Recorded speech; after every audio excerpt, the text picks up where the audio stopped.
this is Marion from Within. Welcome back to our series of interviews of next generation data providers. So we want to help financial institutions to choose the right ESG data offer, the one that really fits with their strategy within the broader ESG data market. So today we will discover OWL Analytics, a technological ESG data provider, which is specialized in big data and created in 2010 based in California. I'm delighted to be joined today by Benjamin Webster, OWL Analytics CEO. Hi, Benjamin. Hi, thanks for having me. Really happy to be here. Great. So Ben, can you tell us a few words first about you and about your company before we dive into your offer? Definitely, thank you. So myself, essentially, for most of my career, I've been in the financial industry, working with alternative assets for the most part, hedge funds, private real estate investment funds, private equity funds. For a lot of that time, I was raising capital for a lot of great investment managers. However, in about 2010, I discovered impact investing through an advisor of mine and had never even heard of it. And this concept of figuring out how to utilize your investments to enact social change, to enact ways to potentially make the world a better place. And I fell in love with the idea. And I met my co-founder. We discovered it together, Andrew Smith. And first thing we did, we set out researching to see if there was a way to invest with social impact and hopefully also generate healthy risk-adjusted returns. And once we internally convinced ourselves that we can do that, we actually set out to try to create a ETF company to launch ESG ETFs. And we looked at data from a lot of the normal providers that you may have heard of, and we found that the ratings of any given company by one of these scoring or ESG ratings providers could differ greatly from ratings provider to ratings provider. So you have a publicly listed company, IBM, it could be Toyota, it could be any company, and they could score well with one provider in ESG, average with yet another, and maybe even poorly with yet another. We just realized just a lot of subjectivity existed in ratings. We realized that if we were screening out companies from our ETFs, including them in, putting more weight in one company versus another company due to these ESG rankings or scores, it could really affect both the performance but also the holdings of the ETF in a significant way. And so we set out to create our own ESG ratings process to power our own ETFs. And we never ended up launching any ETFs. We transitioned to becoming a data provider. That's the genesis of how we created the company. Okay, so if I understood well, your specialization is in big data. So Correct. Can you explain to us what is your offer and how technology can reduce subjectivity? Yeah, happy to do so. So a little bit of background before I get into that. But actually, first, let me say, like you say, we are big data approach to providing ESG. We do that by aggregating hundreds of sources of ESG data, research information, and ratings. And our goal is to look at what each of our sources is telling us are the relevant ESG issues on an industry by industry basis, and identify the consensus or the agreement between all those different groups on which ESG issues are relevant to each industry, and score companies based on that group view, that wisdom of the crowd of the ESG issues that should apply to that company because that company is within that industry, right? So taking a step back, you have to ask yourself, why are ESG ratings subjective? We do know that the scores diverge, that the ratings companies don't agree with each other, but why is it they don't agree? And in order to understand that, you have to understand how those ratings are created, right? So first of all, the first thing you need to learn is that ESG disclosure is not regulated. And if it is regulated in some countries, it's not regulated a lot, like financial disclosures, which are uniform, which are standardized. ESG disclosures are not standardized. So you can have any given company reporting on different ESG issues in different ways, and the way they report on them and then the issues they report on can change from one year to the next, right? Now, like a bond rating, for example, when you're trying to rate a company, like the risk of being able to pay back a principal and coupon of a bond, right? You're relying on looking at the same data, a standardized set of data. You can make what we call here in the United States an apples to apples comparison, right? You can't do that with ESG data. You can have two companies in the same industry and they're reporting on very different things in very different ways. And you're trying to rate them on something that in a lot of ways is inherently subjective, right? What are these ethical issues that pertain to this company, right? What are the ethical issues that are material for this company? Very, if you're sitting around dinner at a holiday and you're talking to a relative, you can't even agree on them on ethics, right? How do we expect the whole financial industry to agree on all the same thing? That it's an inherently subjective subject. However, there are companies like standards organizations, not companies, but standards organizations like SASB, GRI, United Nations has thrown their hat into the ring, trying to standardize what ESG issues are relevant to which companies, right? So you have the same issue with the ratings companies. They're dealing with data that's different, very, very different for the companies within the same industry, and they're taking these subjective leaps of, okay, I got this data over here to rate this car company, this data over here to rate this car company, and I got to take a subjective leap to try to compare them across these ethical issues, right? That's a very difficult thing to do in the first place.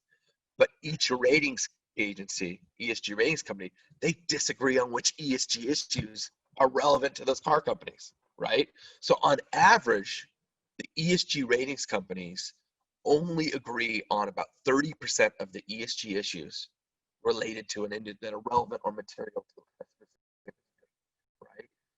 So this lack of uniform data, as well as lack of agreement on which issues are relevant to that industry, that leads to this huge version of ESG rating. We're, as I mentioned earlier, my elevator pitch about is industry by industry, we're seeing, okay, which ESG issues does this research provider or rating provider think is for this industry? Next one, next one, next one. Before you know it, we may have 150 issues the group thinks is relevant to that industry. And then looking at data that are matched to these issues, we realize, no, this isn't 150 unique issues. This is 60 unique issues, right? And you're seeing that they agree on certain data points, on certain ESG issues, excuse me. So the group, maybe 10 research providers think that this one issue is relevant to this industry. Another 9 think these 3 issues are relevant for this industry, and so on and so forth.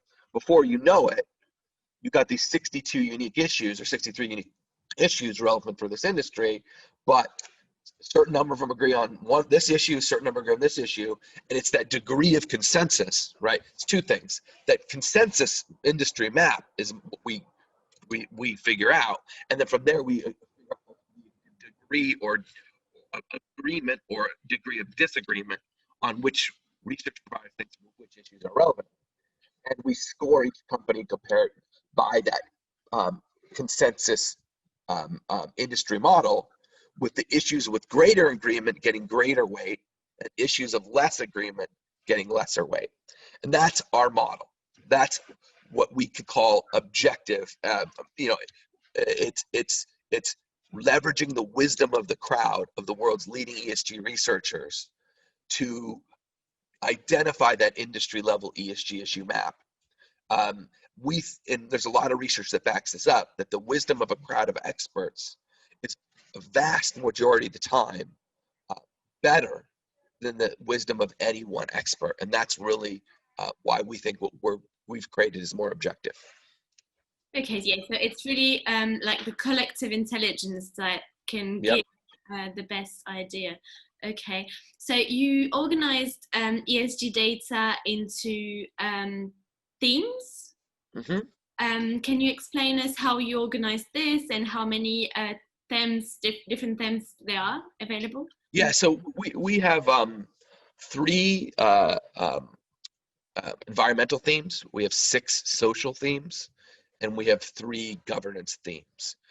For example, environmental themes: pollution prevention, environmental transparency, resource efficiency, which is the efficiency of their use of natural resources. We have social themes like diversity and workplace rights, sustainability integration, which is how well a company integrates sustainability considerations into their product and service offerings. Think of it like which car companies are trying to innovate and create electric cars, or and, figuring out ways to increase the sustainability of their offerings. We've got governance themes, like, for example, management ethics and board effectiveness. So we have 12 of these themes, and these themes were identified by really seeing the underlying themes of the ESG issues that we are collecting. And we identified these themes based on the underlying themes that they were collecting, but also it was a point of, how should I say, data density, right? So think of a diversity, our diversity and workplace rights KPI. For example, let's say women on the board or women in C-suite management are 2 ESG social issues, right? But that data is not always uniformly available about every company, right? And other data points even less so, right? So if you're trying to create apples to apples comparison between various companies, but you don't have those data points for all those companies, it can be difficult to compare. So by casting our net a little higher and saying diversity and workplace rights, we can gather tons of different diversity and workplace rights related data points and ratings, and catch enough of them such that 2 companies, maybe there's 50 diversity and workplace rights issues, right? But this company may only report on 15 of them. This company may only report on 11 of them, but only 3 of them may overlap. But by capturing enough of them, we have enough data to rate their behavior for that issue. So think of it as a nice in-between S and in-between women on the board, right? It's right, a nice point in the middle where you're capturing enough data to really have your rating be meaningful. Okay. Do you have examples of KPIs that are the most used by your customers? That's a good question. Actually, I don't know that. A lot of our clients use the overall ESG score. A lot of our clients use what I call the pillar scores, the ES and the G. It's really, in a lot of ways, our quantitative clients, hedge funds, what have you, that are dealing in the raw KPIs, because they have, in a lot of ways, the statistical methods to research themselves each KPI and how it benefits them, the risk-adjusted returns or the alpha of their strategies. I would definitely say pollution prevention is one that I can obviously point out, because carbon emissions, which would be some of the data points that aggregate up into pollution prevention, are used on a regular basis. It's such a popular, theme. The diversity and rights KPI, I mentioned that one as well, because the diversity theme, especially looking at the world, what's going on in the world right now, is quite popular. But in some way, shape, or form, we know that our clients are using all of them in various ways. It's really there's a lot of research which supports the diversity and workplace rights KPI. It's very relevant and potentially helpful to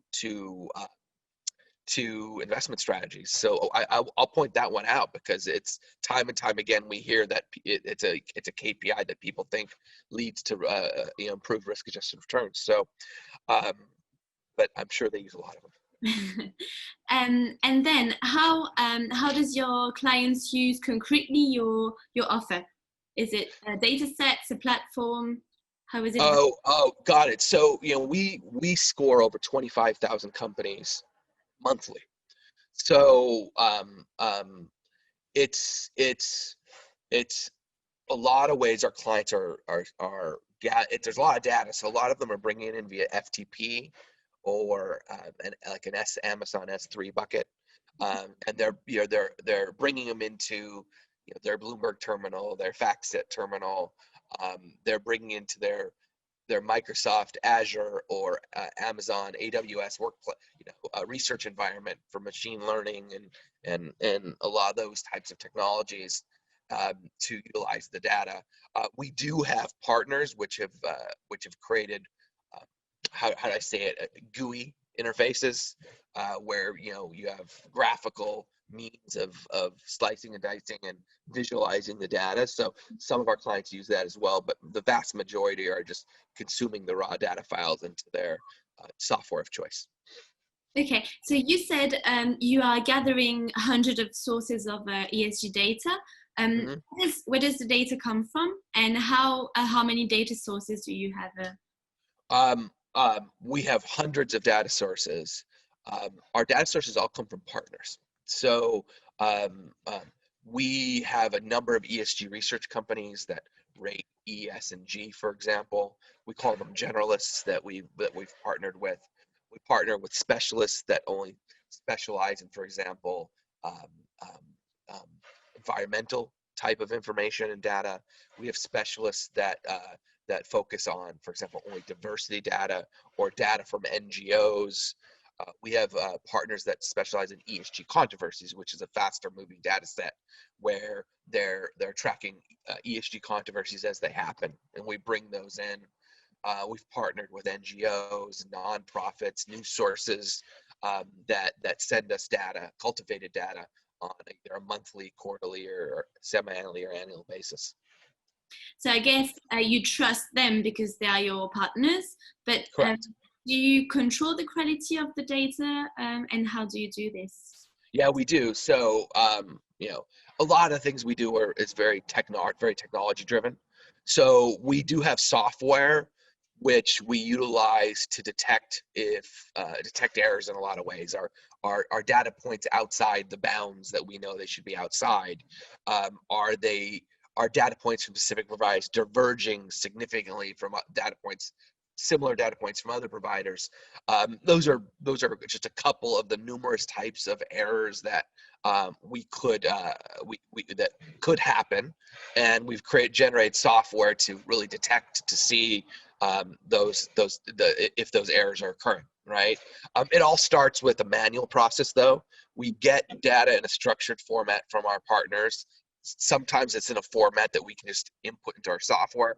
Sometimes our QC engineers have to manipulate the data and then load it into our software. But really, at the end of the day, it's a combination of that manual cleaning of data before inputting in our software, and the software itself detecting any errors. And if there are errors and we can fix them, we fix them. If there are errors that we can't fix, we have to go back to our partner. We request that they fix them, and they do, and go start the process all over.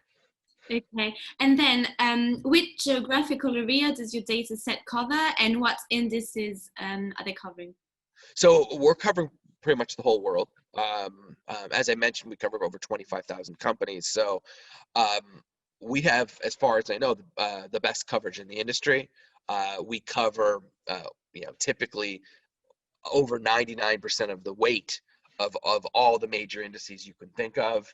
Oftentimes, we cover over 98% of the companies of all the major indices you can think of. But we even have the best coverage of small cap indices, emerging market and frontier market indices. Really, it's the best you can find. Okay, and then so your company was created in 2010, but what is the history of your data? Can we Yeah. have this history? So actually, the company's created 2010. Just to be clear, we didn't start doing this in 2000 until 2012. But our data history goes back to 2009. So a few years is kind of backfill, and the rest from around 2012 on is live. And lastly, I guess with all this data, you can allow your clients to comply with SASB, TCFD, SDGs recommendations, and so on. So that's a good question.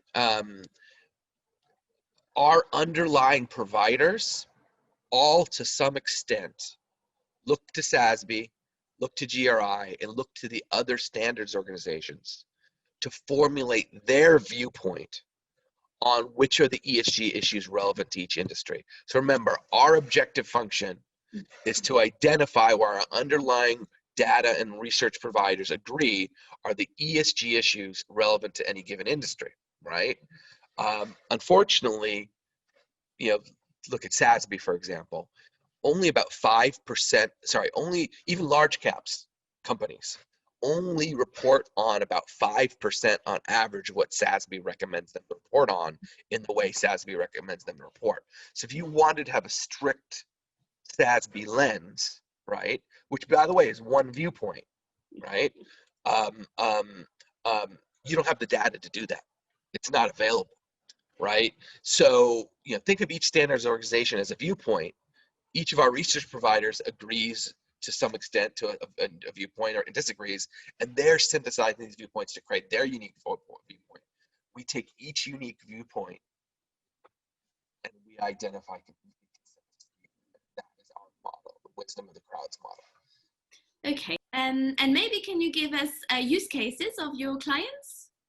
Yeah, happy to do so. So, a lot of people know about how investors often use ESG ratings to eliminate companies from investment, right? So a lot of our companies will look at a company, clients will look at a company. Let's say it's a microchip company, right?